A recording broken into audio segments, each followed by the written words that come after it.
This is Max Williams with United Real Estate, and today I'm in the city of Richmond. More specifically, I am in North Richmond, and today we're going to take a look at a 4-unit building, which is also known as a quad, which is also known as a multifamily property, also known as income-producing property. And if you take a good look here, if you're familiar with Richmond, you can probably figure out exactly where we are. But take note of where we are, because I'm going to have a question for you and a drawing actually at the end of the video. So you want to make sure you stay tuned and pay attention to that street scene I just showed.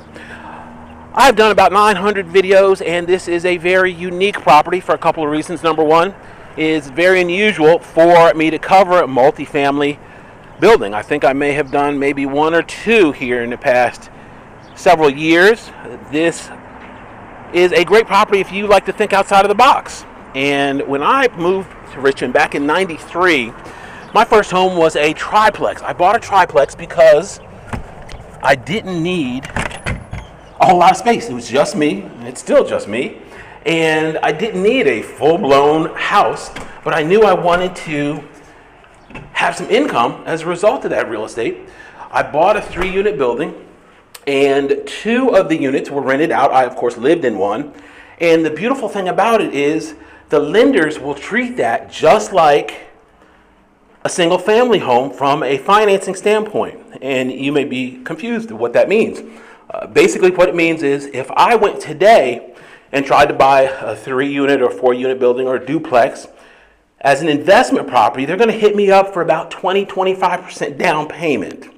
If I'm going to live in that same building, now the down payment requirement typically goes to 3.5% on an FHA loan. So huge difference between 3.5 and 20 or 25. So it's much more attractive from a financing standpoint to live in the property and to reap the income benefits from the tenants that, of course, pay rent. If the property is vacant like this one, an appraiser will estimate what the fair market rent is. They will add that to your income for qualifying purposes, so you can afford more real estate than you otherwise would be able to afford without that help from the projected rental income. So that basically means if you wanted to live here, you could get a renovation loan. This property would definitely need a renovation loan. It's not going to qualify for a normal loan. The renovation loan would go to the purchase. They would put the money aside for your renovation. Your Class A general contractor would then come in and redo this entire 4-unit building and make it look absolutely fabulous. As a result of that rehab, you could then charge really handsome rent, because now you're offering to the public a newly renovated apartment. And who doesn't like newly renovated? So it's a huge plus for someone that's willing and able to do that. The other big benefit is you would be able to take advantage of the city tax abatement program. The city has a program where they will freeze the tax assessment for property. If you go in and do a rehab, they'll freeze it for 7 years and then phase it in for the remaining 3. So that's a big tax savings. Of course, the more expensive the property, the bigger the savings. These units all mirror each other, and I'm going to shut that door there really good. They are identical up and down, which makes it nice because it's a good floor plan. There's some things I'm going to point out to you that I really like, some things I would do a little differently if I were renovating. One thing I've learned over the years as a landlord is tenants that have modest incomes typically don't like a whole lot of utility bills. They don't like a whole lot of different utility bills. This property has gas, heat, and I would just eliminate gas altogether. I would go all electric, and that way we could eliminate that gas responsibility for the tenants. Fortunately, this building is all metered separately. So you don't have you don't have one water meter, you don't have one controller for heat. Everything is separate, which is amazing, because then you don't have to worry about covering any utilities for the building, and every unit is reliant on its own for how they like the temperature and so forth. So we've got good light actually that flows in through a lot of these rooms. I'm really pleased with the closet space. 2 closets in a apartment built in the mid-1940s is unheard of. So huge plus from that standpoint. I'm going to go upstairs and show you what we have up there. Some owners will actually buy a building like this and decide that they want to have their unit to be much nicer than the units they rent out. A landlord could take this entire second floor and convert it to where they have the whole thing. And then they wouldn't have to worry about, the only thing they'd have to worry about is just how to configure it to where the floor plan made sense up here on the second level.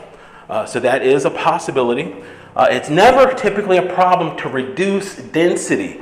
When you're thinking about doing a renovation, if you want to go lower in density, that's typically never a problem. You do run into a problem if you want to take a single family and then split it up into a duplex. In many cases, the city is going to frown on that depending on a number of things, including lot size, parking, and some other considerations. So reducing density is typically never a problem. Of course, if you did that, it would reduce your cash flow, but on the same token, you would double your personal living space. So just a personal consideration on how to handle that. Okay, here in our dining and kitchen area, I really like this because it's nice and fairly open for a 2-bedroom apartment. There are some things that I would consider doing as part of the rehab. This is an ironing board, in case you did not figure that out. We do have space here where that's actually the door going off to the back for our egress. We do have space here. If somebody wanted to take a bar across partially and maybe put some cabinetry underneath, that's a possibility. I would really like to be able to take this utility closet, eliminate it, put those units someplace else, and then free up that space to open this kitchen up even a little bit more. Really good space, and that's not mandatory. One of the challenges here is we've got 3 windows here, which is very unusual for a 2-bedroom apartment to have 3 windows in the kitchen. And what that does, while it gives plenty of nice natural light, it reduces the amount of space for cabinets. And so just something to think about there. Our last unit is pretty similar to what we just saw, so I'm not going to belabor the point. One thing I wanted to point out here in this kitchen was we've got a nice glass front here with a counter and cabinets below. This would be a great place if you had some really nice wine glasses and wanted to display them, maybe display your fine wine collection, or maybe put a couple of bottles of Rio Niti and Boone's Farm there. That would be a great place to do it. We do have a pantry here, which is very unusual as well in a 2-bedroom apartment. So really good potential here with this home. I will be surprised if an owner-occupant ultimately gets this home. It will be offered only to owner-occupants for a period of time, and then the government will open it up to investors.